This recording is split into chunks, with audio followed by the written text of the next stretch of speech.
안녕하세요. 교육은 마음 채널 운영하고 있는 김복현입니다. 오늘 이야기 주제는 최근에 비대면 수업으로 인해서 여러 가지 문제가 많이 심각하게 발생하고 있는데, 그 중에서 학력 격차 해소 방안을 어떻게 할 수 있는가라는 주제로 한번 이야기를 해보려고 합니다. 또다시 비대면 수업이 진행이 되고 있습니다. 아마 이 학기에도 계속해서 코로나 상황이 이어질 것 같고 더 나아질 것 같지는 않습니다. 이렇게 된다면 정말 주위에 많은 분들이 굉장히 한숨이 늘어나고 있고, 또 일단은 학교에서도 여러 가지 어려운 점들이 굉장히 많이 있습니다. 비대면 수업이 장기화되면서 가장 심각한 문제가 바로 이제 학력 격차 해소 방안인데요. 그런 학력 격차를 해소할 수 있는 그런 좋은 방안이 있는지, 그런 부분에 대해서 이야기를 해보려고 하는데, 사실 교육부나 교육청 또 학교마다 선생님들이 고민하고 있는 사안이기도 합니다. 그래서 이런 학력 격차 문제를 어떻게 해결할 수 있는지, 또 어떤 실효성이 있는 그런 대책을 마련할 수 있는지, 이런 것들이 굉장히 큰 심각한 그런 문제가 되고 있는데요. 사실은 이런 문제를 해결하는 것이 결코 쉬운 문제는 아닙니다. 그렇다고 해서 전혀 해결이 불가능한 문제도 아니다라고 생각을 합니다. 이 학력 격차 문제를 좀 더 이야기를 해보면요. 중앙일보에서 먼저 보도가 된 이후에 이 온라인 수업, 비대면 수업으로 인한 가장 큰 문제 중에서 학력 격차가 심해지고 있다라는 그런 보도가 나왔습니다. 그래서 중하위권 학생들이 굉장히 늘어나고 있고, 또 상위권 학생들은 크게 변함이 없다라는 것인데요. 특히 이렇게 중위권 학생들이 하위권으로 밀려나고 있다라는 것이 가장 큰 문제인데, 실제로 이제 이런 현상들은 15년 이내로 학교에서 전에는 전혀 경험해 보지 못한 그런 문제라고 생각이 듭니다. 이거를 해결할 수 있는 가장 좋은 방법은 사실은 이제 등교 수업인데, 선생님들이 아이들을 직접 가르치는 거죠. 그러다 보니 이제 가장 핵심 타겟을 두고 있는 학생들이 바로 이제 가운데 중위권 학생들이 되겠는데요. 그런 학생들이 가장 혜택이 어떤 대면 수업을 하지 못하게 됨으로 인해서 선생님들의 직접적인 그런 가르침을, 수업을 받지 못하다 보니 결국에 하위권으로 밀려나는 그런 경향이 보인다라는 것입니다. 그러나 이제 이 코로나 상황은 이제 좀처럼 좋아지지 않고 있고, 또 이 학기에도 쭉 지속이 될 그런 예정인데요. 그렇다면 이런 문제를 해결할 수 있는 방안이 없는가 것인데요. 이렇게 비대면 상황에서도 학습의 효율성을 제고할 수 있는 방법, 우리가 많이 현장의 모든 사람들이 같이 고민해야 될 그런 문제이기도 합니다. 비대면 수업에서는 자연스럽게 이렇게 학생이 주도하는 그런 수업 상황으로 이렇게 바뀌게 되었는데요. 과연 학생들이 이 상황에서 학생들이 수업을 제대로 할 수 있는가라는 그런 건데, 1학기 상황을 보면은 그것이 잘 이루어지지 않고 있다라는 것입니다. 아마 이런 수업의 방식이 처음으로 적용이 되다 보니 여러 가지 면에서 시행착오가 있었던 것이고, 또 학교에서나 선생님들이나 또 학생들도 마찬가지라고 생각이 듭니다. 그렇다면은 2학기 때는 이제 이런 상황이 지속이 된다고 보고, 그렇다면 이런 문제점들을 어떻게 개선할 것인가라는 그런 관점에서 이야기를 해보려고 합니다. 지금 현재 이루어지고 있는 가장 흔한 방식이 교사가 동영상을 탑재하면 학생들이 그것을 시청하는 형태로 수업이 이루어지고 있습니다. 그 외에 다른 형식으로 과제를 제시한다거나 또 실시간으로 라이브 방송을 통해서 수업을 하는 형태도 있겠습니다만, 현재 하고 있는 그런 형태에서 좀 더 개선할 수 있는 방안들을 이야기를 해보려고 합니다.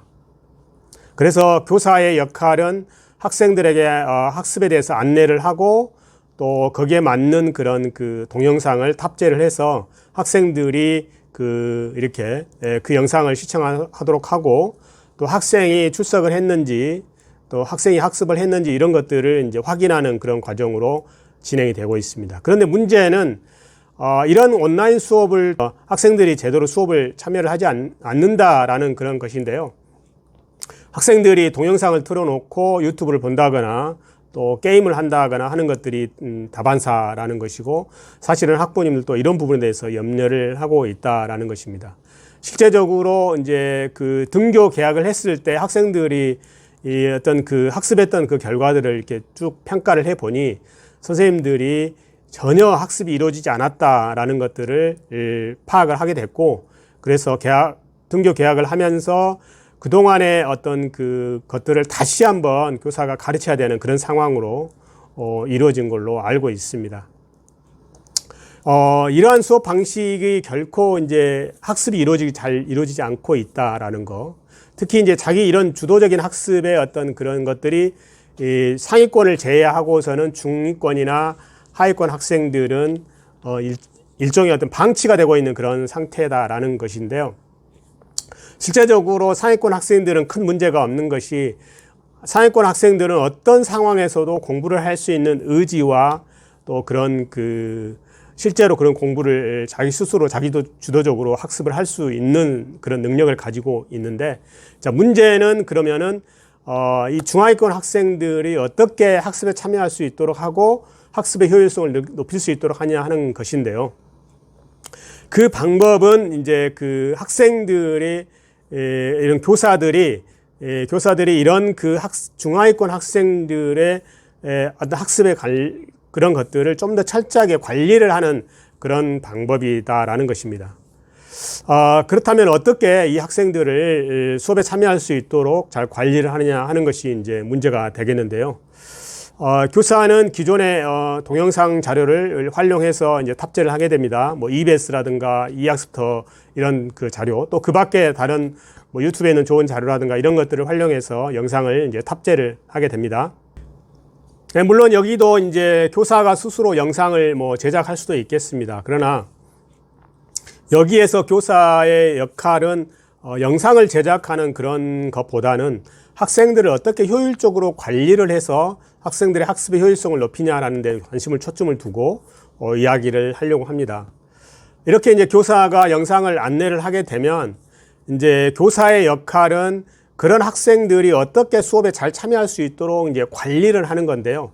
주로 이제 밴드라든가 줌 이런 것들을 활용할 수도 있겠습니다. 그래서 교사가 밴드나 줌을 활용해서 학생들에게 어떤 그 질문을 하게 합니다. 그래서 학생들이 질문을 하게 하면 서로 학생들끼리 서로 이렇게 답을 해주고 하는 그런 과정을 통해서 학생들이 그런 그 영상을 통해서 배웠던 기본적인 개념을 내가 확실히 이해를 했는지 이런 것들을 다시 이렇게 확인하는 그런 과정들을 한다는 것입니다. 이렇게 하게 되면은 학생들이 좀 더 이제 그 배운 내용들에 대해서 조금 더 정확하게 정리를 할 수가 있고, 또 학생들이 이때 이제 그 스스로 이제 답을 할 수 없는 거라든가 또 중요한 그런 질문에 대해서는 교사가 답을 하게 되고, 또 그 다음에 이런 과정을 통해서 학생들이 정말 이렇게 제대로 공부를 했구나 안 했구나라는 것들을 이제 교사가 확인할 수 있는 그런 확인의 그런 과정들이 되는 것이고,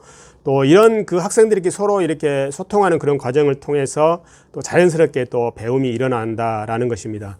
이 과정에서 선생님은 어떤 그 학생들이 한 질문 중에서 좋은 질문이라든가 이런 것들을 좀 칭찬을 해주고, 그 다음에 친구들의 어떤 질문에 대해서 답을 이렇게 많이 한 친구들에게도 칭찬을 해주는 것이 좋을 것 같습니다. 또 다른 방법으로는 이제 교사가 학생들이 이제 이미 영상을 통해서 공부한 내용에 바탕으로 해서 서로 이제 모둠별로 토의할 수 있는 그런 기회를 주는 것입니다. 그래서 밴드라든가 또 줌에 있는 그런 그 토론방을 활용하는 것인데요.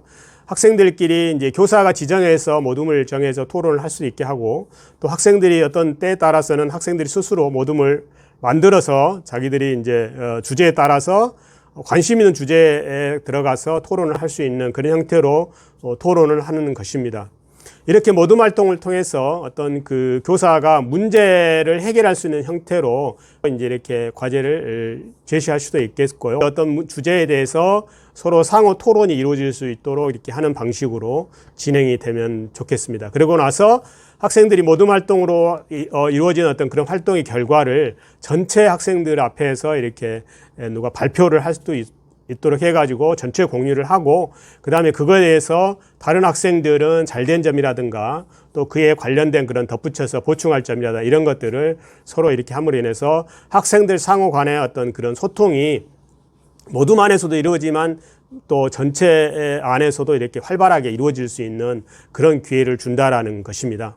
또 다른 방법으로는 이제 단원에 관련된 그런 그 여러 가지 주제, 학생들에게 이제 개별 과제를 주도록 하는 건데, 일종의 이제 개별 프로젝트 과정이라고 하면 되겠습니다. 그 다음에 맨 단원이 끝나는 마지막 타임에서 아이들이 그동안에 진행했던 그런 그 개별 프로젝트 결과를 발표하도록 하는 건데요.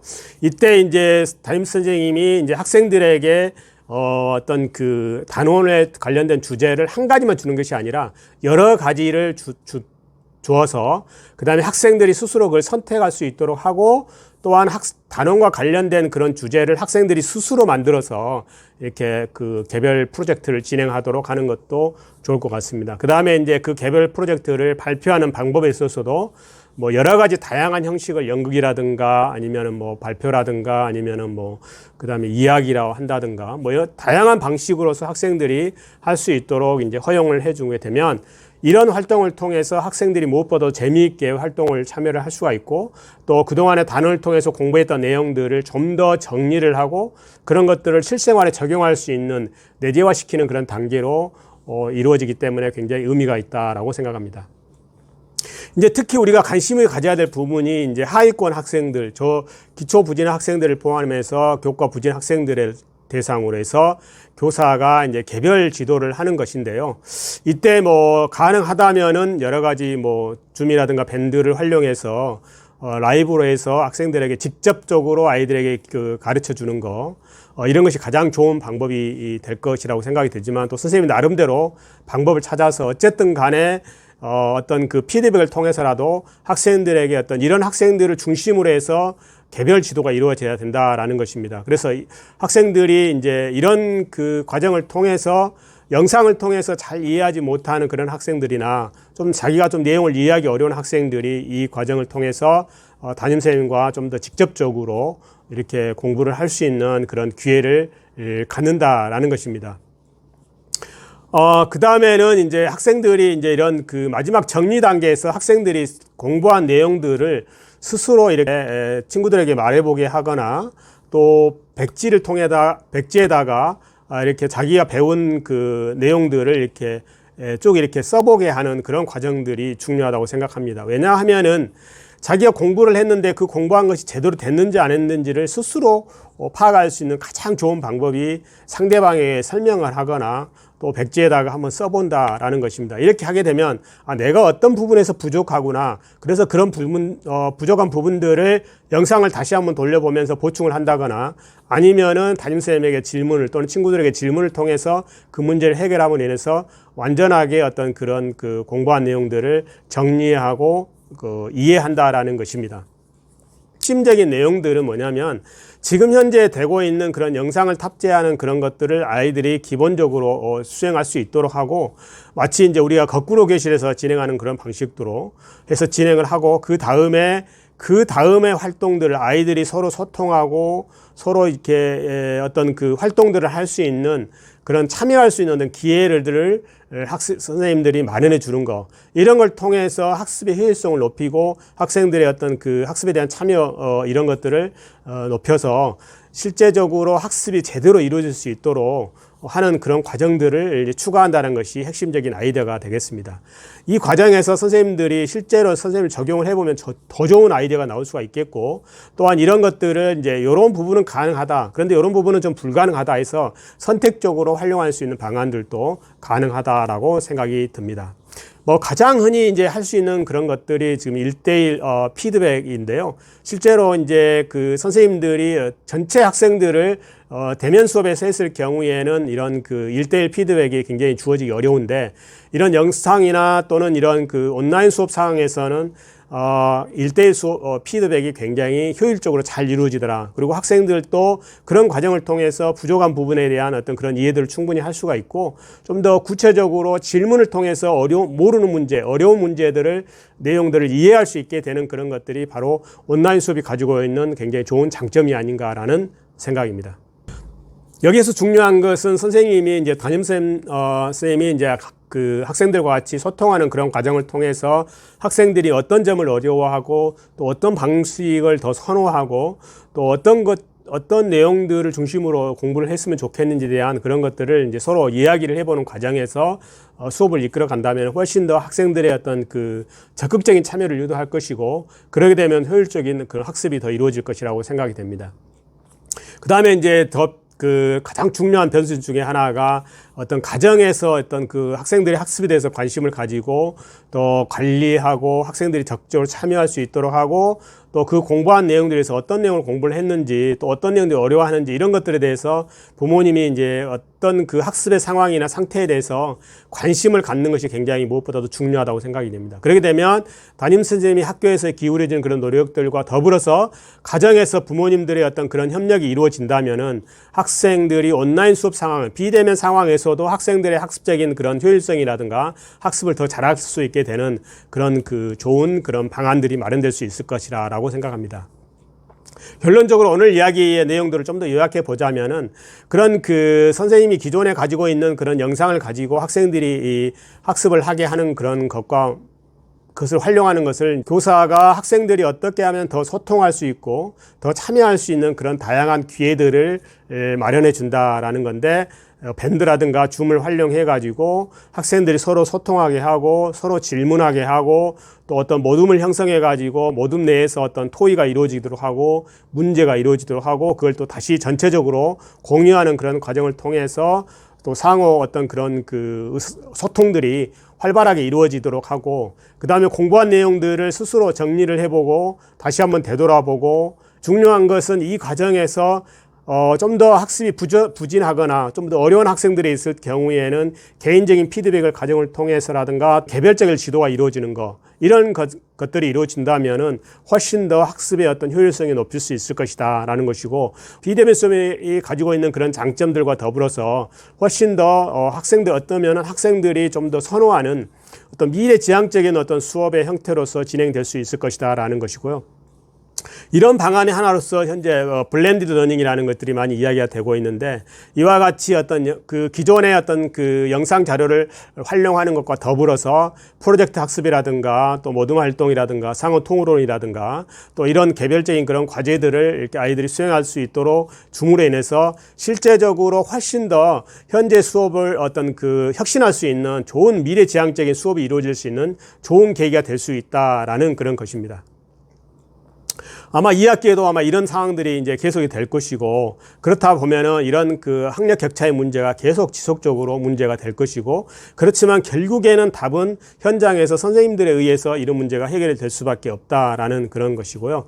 그래서 이런 문제들을 스스로 또 학생들과 소통을 하고 학부모님들과 소통해 가면서 좀 더 이렇게 좋은 그런 그 아이디어들을 이렇게 제안하고 그걸 다시 실천하고 또 다시 피드백을 해가는 그런 과정 속에서 좀 더 실제적이고 효율성 있는 좋은 방안들이 마련되지 않을까라는 그런 생각을 합니다. 오늘 이야기는 여기까지입니다. 오늘 이야기를 들으시고 선생님들이 그 비대면 상황에서 학생들이 어떤 학습의 효율성을 높일 수 있는, 특히 이런 그 학습이 저하된 학생들을 수업에 참여 높일 수 있는 그런 좋은 방안들에 대해서 댓글을 달아주면 좋을 것 같고요. 좋아요와 구독은 사랑입니다. 감사합니다.